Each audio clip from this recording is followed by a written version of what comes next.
Hi viewers, welcome to our channel. ప్రస్తుతం మనతో పాటు సీనియర్ జర్నలిస్ట్ దామ బాలా సార్ వారితో మాట్లాడదాం. నమస్కారం సార్. నమస్తే. జగన్ గారి ఫోటో ఉందని చెప్పేసి పాస్ పుస్తకాలను వెనక్కి తీసుకోవడానికి చూస్తున్నాం సార్ టీడీపీ గవర్నమెంట్. ఇప్పుడు వాటి ప్లేస్లో కొత్తవి ఇస్తాయంటున్నారు. మరి అవి ఎలా ఉండబోతున్నాయి, దీని గురించి ఏం చెప్తారు సార్? ఆయన అనగాని సత్యప్రసాద్ రెవెన్యూ శాఖ మంత్రి, ఆయన ఇప్పుడు ఒక ప్రకటన చేశారు. అందులో జగన్ ఇచ్చిన పాస్ పుస్తకాలు ఏదో ఉన్నాయో వాటన్నిటిని వెనక్కి తీసుకుంటున్నాము, అట్లాగే జగన్ పాతిన రాళ్ళు వాటిని కూడా మార్చేస్తున్నారట్టుగా చెబుతున్నారు. సో ఇప్పుడు రీసర్వే చేసి జగన్ 4,618 గ్రామాల్లో 20,19,000 పాస్బుక్లు ఇచ్చారు ఆల్రెడీ.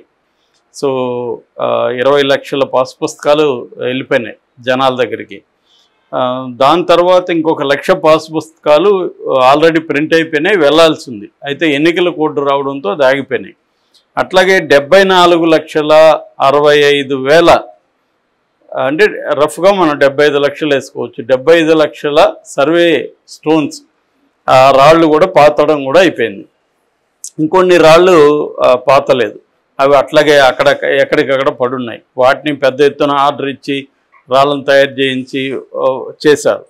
అంటే జగన్ ఏం చేశాడంటే, ల్యాండ్స్ ప్రజలకి రకరకాల కన్ఫ్యూజన్ ఉంది, ఇబ్బందులు ఉన్నాయని వాటిని ఒక ఆర్గనైజ్ చేద్దాము మొత్తం ల్యాండ్స్ అన్న పద్ధతి స్టార్ట్ చేశాడు. దానికోసం ఇప్పటివరకు భూమి సర్వే చేయలేదు, దాన్ని సర్వే చేయించాడు ఫ్రీగా. గ్రామాలు మొదలుపెట్టి సర్వేలు చేశారు. అట్లాగా కొన్ని వేల గ్రామాలు సర్వేలు మొదలైనవి. మా ఊర్లో కూడా 2 సార్లు 3 సార్లు చిత్తూరు జిల్లాలో సర్వే చేశారు. సో ఈ సర్వే చేసినాక హద్దులకు సంబంధించి రాళ్ళు గవర్నమెంటే పాతడం, అది కూడా ఫ్రీగానే. ఇది నిజానికి మంచి పనే. అది ఎందుకంటే డిస్ప్యూట్స్ అంతా ల్యాండ్ డిస్ప్యూట్, గ్రామాల్లో ప్రధాన గొడవలకు కారణం ఈ ల్యాండే. గొడవలు, హత్యలు, క్రైము, ఆత్మహత్యలు మొత్తం ఈ ల్యాండ్ మీదనే డిపెండ్ అయి ఉంటుంది. ఇప్పుడు ఏమైందంటే, గతంలో ఓన్లీ వ్యవసాయం మాత్రమే వ్యవసాయానికి మాత్రం వాడేవాళ్ళు. ఇప్పుడు ఏంటంటే అది సోర్స్ ఆఫ్ ఇన్వెస్ట్మెంట్ లాగా అయిపోయింది. అదొక ఇన్వెస్ట్ చేస్తున్నారు పెద్ద ఎత్తున వచ్చి. ఎకరాలు 100 ఎకరాలు 200 ఎకరాలు 500 ఇలా కొనేస్తూ ఉన్నారు. ఏదైనా ఎక్కువ కొనకూడదంటే ట్రస్ట్ పెట్టేయడము, లేకపోతే అలా చేస్తున్నారు. మరి ఎన్ఆర్ఐలు డబ్బు సంపాదించడం మొదలుపెట్టాక వాళ్ళు వచ్చి ల్యాండ్స్ని వెతికి కొనేస్తున్నారు. నిజానికి ల్యాండ్ కొన్న వాళ్ళంతా ఆ ల్యాండ్ని అలా ఉంచేస్తున్న తప్ప పంటలు లేవు. ఏవో కొంతమంది తోటలు పెరిగేటువంటి తోటలు వేయడం, లేదా ఫామ్ హౌస్లు పెట్టుకోవడం, ఫామ్ హౌస్లు పెట్టుకొని సిటీకి దగ్గరలుగా ఉంటే ఫామ్ హౌస్లు పెట్టుకోవడం, ఇలాగ రకరకాల పద్ధతుల్లో ల్యాండ్ అనేది యూసేజ్ లెక్క వస్తూ ఉంది. దీనివల్ల ప్రెజర్ కూడా ల్యాండ్ మీద విపరీతంగా పెరుగుతుంది. ఆ ల్యాండ్కి సంబంధించిన పక్క డాక్యుమెంట్స్ లేకపోవడం, గందరగోళంగా ఉండడం, రెండవది రిజిస్ట్రేషన్స్ పాస్బుక్లు లేకుండా ఉండడం గ్రామాల్లో. ఇప్పుడు మా ఊర్లో నేను చూస్తుంటాను, అంతా కూడా ఒకప్పుడు ఏంటంటే నోటి మాటతో చెల్లిపోయేది. సో నువ్వు ఈ 10 ఎకరాలు నేను కొంటానంటే నీకు డబ్బులు ఇచ్చేసి ఏదో ఒక అగ్రిమెంట్, సేల్ అగ్రిమెంట్ చేసుకొని ఇచ్చేసేవాళ్ళు. దాని రిజిస్ట్రేషన్ వ్యవహారాలు లేవు. అలాగే ఇప్పుడు అది చేతులు మారిపోయి ఉంటుంది. ఒరిజినల్ ఓనర్ ఎక్కడున్నాడో కూడా ఎవరికి తెలియదు ఇవాళ. సో ఇప్పుడు వెళ్ళి మన రిజిస్ట్రేషన్ చేసేయండి బాబు, మాకు పాస్బుక్ ఇవ్వండి అంటే, మీ రిజిస్ట్రేషన్ లేదు, ఇది అడంగల్లో వేరే వాళ్ళ పేరుతో ఉంది, మీ పేరుతో లేదు, వాళ్ళ దగ్గర మీరు రిజిస్ట్రేషన్ చేసుకోండి అంటారు. ఒకవేళ వాళ్ళు కనబడరు, ఫస్ట్ ఆఫ్ ఆల్ ఎక్కడున్నారో తెలియదు. ఒకవేళ పట్టుకుంటే వాడికి ఆశ పెరుగుతుంది. ఎందుకంటే వాడు అమ్మింది, ఫర్ ఎగ్జాంపుల్ మాకు అమ్మింది వాడు 5,000 అనుకో, ఇవాళ అది 50 లక్షలు 30 లక్షలు ఎకరా ఉంటుంది. సో వాడు ఖచ్చితంగా, నేను అప్పుడు లీగల్గా అతనికే రైట్ ఉంటుంది, నీకు రైట్ లేదు. పొసెషన్ నీ పొసెషన్లో ఉంటుంది, కానీ లీగల్ రైట్ నీకు ఉండదు. సో అతను ఏం చేస్తాడు, డిమాండ్ చేస్తాడు డబ్బులు. నాకు ఒక 5 లక్షలు ఈ ఎకరాకి నేను రాసిస్తా అంటాడు. నీకు ఇప్పుడు ఎకరాకి 5 లక్షలు ఇచ్చే ఇది ఉండదు, ఎందుకంటే నువ్వు జాగ్రత్తగా దాన్ని ఎప్పుడో డబ్బులు ఇచ్చేసావు, అది నీదైపోయింది. కానీ లీగల్గా కాల. ఇటువంటి ఒక ఇబ్బందుల్ని ఎలా పరిష్కరించాలి, ఇటువంటి ప్రాబ్లమ్స్ ప్రతి చోట, నేను ఎగ్జాంపుల్ చెప్పాను, ప్రతి చోట విపరీతంగా ఉన్నాయి. మా ఏరియాలో అన్ని ఊర్లలో ఇదే పరిస్థితి. సో దీనివల్ల ఏమవుతుందంటే, లంచాలు ఇచ్చి ఏదో ఒక అంటే మన ల్యాండ్ మన పేరు రాసుకోవడానికి కూడా మనం లంచాలు ఇవ్వాలి. ఇది పెద్ద ఎత్తున రెవెన్యూ, అందుకనే రెవెన్యూ శాఖలో పట్టుబడిన వాళ్ళ దగ్గర అంతా కోట్లు దొరుకుతూ ఉంటాయి ఏసీబీ పట్టుకుంటే. ఎందుకంటే ఇదే పని, ఇక వేరే ఇదేం లేదు. సో అంటే వేరే అక్రమాలు జరిగేది అది వేరే వ్యవహారం, నేను దాని జోలికి పోవట్లే. మన జనైన్గా మనం ఒక 50 ఏళ్ళుగా మన ఫ్యామిలీ పొసెషన్లో ఉండే ల్యాండ్ కూడా దానికి నాదని లీగల్గా డాక్యుమెంట్ ఈయనరా బాబు అంటే దానికి లంచం ఇవ్వాలి. ఇది లంచం ఇచ్చినా కూడా పనులు కావట్లేదు. లంచం మేము ఎంత ఇస్తాం, నా ల్యాండ్ నాకు ఇచ్చారా బాబు, నా డాక్యుమెంట్స్ ఇయ్యరా బాబు అని పోతే కూడా విపరీతంగా తెప్పించడం ఇదే జరుగుతుంది. దీనివల్ల నేను చిన్నప్పటి నుంచి చూస్తున్నా రెవెన్యూ వాళ్ళతో ఎప్పుడూ గొడవే. ఎందుకంటే ఇది జరుగుతుంది. దీన్ని ఏదో సంస్కరిద్దామని జగన్ ట్రై చేశాడు. దాంతో ల్యాండ్ టైటిలింగ్ యాక్ట్ అనుకున్నాడు, అది రివర్స్ కొట్టింది జగన్కే.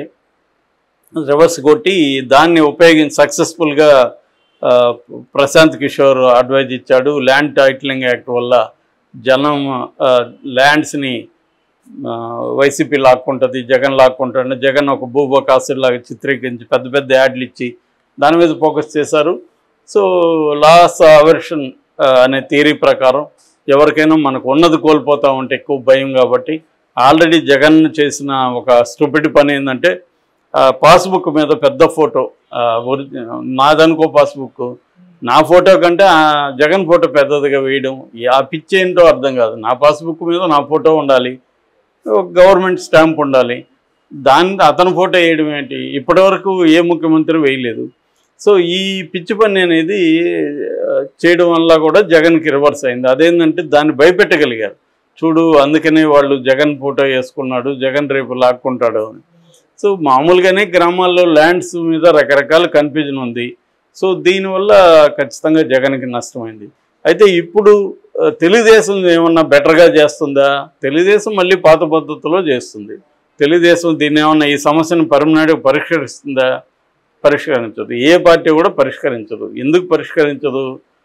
ఎమ్మెల్యేలు, ఎంపీలు, లీడర్లు, తెలుగుదేశం అయినా ఏ పార్టీ అయినా వాళ్ళ ప్రధాన ఆదాయ వనరు ల్యాండే. మళ్ళీ ల్యాండ్లో నుంచి ఎక్కువ సంపాదించాలి వాళ్ళు. సో ఈ ల్యాండ్స్ని గ్రాప్ చేసుకోవడం, ల్యాండ్స్ని కొనిపెట్టుకోవడం. ఇప్పుడు అమరావతి ఖచ్చితంగా బిగ్ ల్యాండ్ స్కామ్, అది నో డౌట్. అది ఎందుకంటే దాంట్లో ఎక్కడెక్కడ అభివృద్ధి అవుతుందో దాన్ని ముందే చెప్పేస్తారు. వీళ్ళోళ్ళు వెళ్ళి బినామీలు వీళ్ళోళ్ళు వెళ్ళి అక్కడ ల్యాండ్ కొనుక్కుంటారు. గతంలో హైటెక్ సిటీ ఇంతే. మా ఊర్లో మా ఏరియాలో ఖమ్మం బ్యాచ్ కూడా ఇక్కడికి వచ్చి కొన్నారు. ఎందుకంటే చంద్రబాబు బ్యాచ్ ముందుగానే మాకు ఇంటి ఇచ్చిందని చెప్పారు. మీకు ఎలా తెలుసురా బాబు అక్కడ ల్యాండ్ కొనాలని మేము అడిగితే మాకు ముందే వచ్చేసింది. ఇదే జరిగింది, ప్రతి చోట ఇదే జరుగుతుంది. ఏ పార్టీ అయినా, నేను తెలుగుదేశం అని చెప్పలే. ఇప్పుడు అక్కడ జగన్ రేపు వైజాగ్ని డెవలప్ చేయబోతున్నాం అంటే జగన్ బ్యాచ్ అంతా వెళ్ళి అక్కడ ల్యాండ్స్ కొంటారు వైజాగ్లో. సో ఎక్కడైనా పొలిటికల్ పార్టీ ఏదైనా ఒక ఏరియాని డెవలప్ చేయబోతున్నాం అని ప్లానింగ్ ఉంటే తన వాళ్ళకి చెప్తుంది. వీళ్ళు ముందుగా ల్యాండ్స్ అక్కడ తక్కువ కొనేసుకున్నాక వీళ్ళు డెవలప్మెంట్ చేస్తారు, వీళ్ళు ల్యాండ్స్ పెరుగుతాయి. This is the land scam. ప్రతి పార్టీ చేస్తుంది ఇది. ఇక్కడ మన కేసీఆర్ ఉన్నప్పుడు చేయలేదా? సమతామూర్తిదంతా కూడా పెద్ద స్కామ్ అది. సో అక్కడంతా కూడా మన కొంతమందికి ల్యాండ్స్ ఉన్నాయి, వేలాది ఎకరాలు. ఆ ల్యాండ్స్ వాల్యూ పెరగాలంటే అక్కడ ఒక సమతామూర్తి అని చెప్పి ఒక బిల్డప్ చేసి ఒక డెవలప్ చేస్తే ఆ ల్యాండ్స్ అంతా పెరుగుతాయి. ఇలాగా ప్రతి చోట ల్యాండ్ స్కామ్లు అనేవి పెద్ద ఎత్తున జరుగుతుంటాయి. ఇప్పుడు చంద్రబాబు వచ్చి ఏం చేస్తానంటే 20,19,000 పాస్బుక్ని వెనక్కి తీసుకుని వచ్చి కొత్త పాస్బుక్లు ఇవ్వాలి. ఇప్పుడు దీనివల్ల ఏంటి? ఒకటి గవర్నమెంట్ డబ్బులు వేస్ట్, మళ్ళీ కొత్త పాస్బుక్లు ప్రింట్ అవ్వాలి కదా, ఈ పాత పాస్బుక్లు వెళ్ళాలి, మళ్ళీ కన్ఫ్యూజను, మళ్ళీ జనాలకి కొత్తగా వెళ్ళి మళ్ళీ పాస్బుక్లు అంటే వాళ్ళు ఇది నీది కాదు అది నాది కాదు, మళ్ళీ గొడవలు, మళ్ళీ డబ్బులు ఇవ్వాలి. విఆర్ఓ దగ్గర నుంచి అందరికీ మళ్ళీ వీళ్ళు పాస్బుక్ల కోసం తిరగాలి. ఇప్పుడు ముసలోళ్ళు ఉంటారు, మా మదర్ ఫర్ ఎగ్జాంపుల్, ఆమెకి ఏజ్ ఇబ్బంది వెళ్ళడానికి, కానీ ఇంటి దగ్గర వచ్చి ఏమన్నా చేస్తారు, లేదు మిటేషన్ కోసం నువ్వు అక్కడికి రా అంటారు, వేలిముద్ర వేయాలి, అక్కడ రా నీ ఫోటో తీయాలంటారు. సో ఈమె ఎవరినో బతిమలాడుకొని అది ఆటో పట్టుకొని ఎవరినో పట్టుకొని వెళ్ళి అక్కడ ఎండల్లో నిలబడి ఆ ఎంఆర్ఓ ఆఫీస్ దగ్గర నీళ్ళు ఇచ్చేవాళ్ళు ఉండరు, టాయిలెట్ ఉండదు, ఇటువంటి పరిస్థితులు. సో ఈ ఇబ్బందులంతా మళ్ళీ ఇది ఒక హింస ప్రజలకి. సో వాళ్ళకి కూడా అనుకుంటారు మనం ప్రభుత్వం మార్చిన దానికి మనకి ఇది కావాల్సిందిరా అని. అలాగే ఇప్పుడు జగన్ ఫోటో ఉండడం వల్ల నష్టము, ఫోటో ఉండకూడదు అనే దాంట్లో క్లారిటీ నో డౌట్. కానీ దానివల్ల కలిగే నష్టం కంటే ఇప్పుడు ఇది మళ్ళీ ఈ సైక్లింగ్ అంతా వ్యవహారం, ఇది ఇప్పటికిప్పుడు మళ్ళీ కాదు. దీనివల్ల కనీసం ఒక 6 నెలల నుంచి 2 years వరకు మళ్ళీ పడుతుంది. ఈ ప్రాసెస్ అంతా చేయాలిగా. 20 లక్షల ఇవ్వాలంటే మళ్ళీ ఎన్ని రోజులు పడుతుంది? దానికి స్టాఫ్ ఉన్నారా? నేను ఎప్పుడు చూసినా స్టాఫ్ ఉండేవాళ్ళు కదా అక్కడ ఎంఆర్ఓ దీంట్లో. ఏమంటే అదే సర్వేకి వెళ్ళారు సార్, దీనికి వెళ్ళారు, ఇదే పరిస్థితి. సో స్టాఫ్ ఉండరు. రైతులకి వాళ్ళు ఏమన్నా రేపు లోన్స్ తెచ్చుకోవాలన్నా తెచ్చుకోవాలన్నా వాళ్ళ దగ్గర డాక్యుమెంట్స్ ఉండవు. ప్రైవేట్ వాళ్ళ దగ్గర తనఖా పెట్టాలంటే ఉండదు. ల్యాండ్ అమ్ముకోవాలంటూ ఇప్పుడు నాకు ఊర్లో వేస్ట్ ల్యాండ్ నేను అమ్ముకోవాలి. గత 10 ఏళ్ళ నుంచి ఇదే జరుగుతుంది. అమ్ముకోవడానికి నాకు డాక్యుమెంట్స్ రాలేదు, నేను అమ్ముకోలేను. డాక్యుమెంట్స్ వస్తే కానీ వాడుకోండవు. ఇది పరిస్థితి. సో ఇప్పుడు అది ఉండి మనం తెచ్చి ఎక్కడన్నా ఇన్వెస్ట్ చేద్దామంటే కుదరదు. ఇలాగా ఏ గవర్నమెంట్ వచ్చినా మామూలు సాధారణ ప్రజల్ని మోర్ వైలెన్స్కి గురి చేయడం, హింసించడం, వాడి ఫోటో ఉంది కాబట్టి వీడు తీసేయడం, వీడి ఫోటో ఉంటే వాడు తీసేయడం, ఇది జరుగుతుంది. ఇప్పుడు ఈ 20 లక్షలది పోతుంది, 74 లక్షల రాళ్ళు. ఇది మళ్ళీ అదే రెడ్డి వచ్చి మొదలలాగా ఇప్పుడు నాయుడు వచ్చి మొదలాడైంది. ఆయన రెడ్డి వచ్చినప్పుడు ఆయన మొదలు పెట్టాడు, ఇప్పుడు నాయుడు వచ్చినప్పుడు ఈయన మొదలు, ఇదే జరుగుతుంది.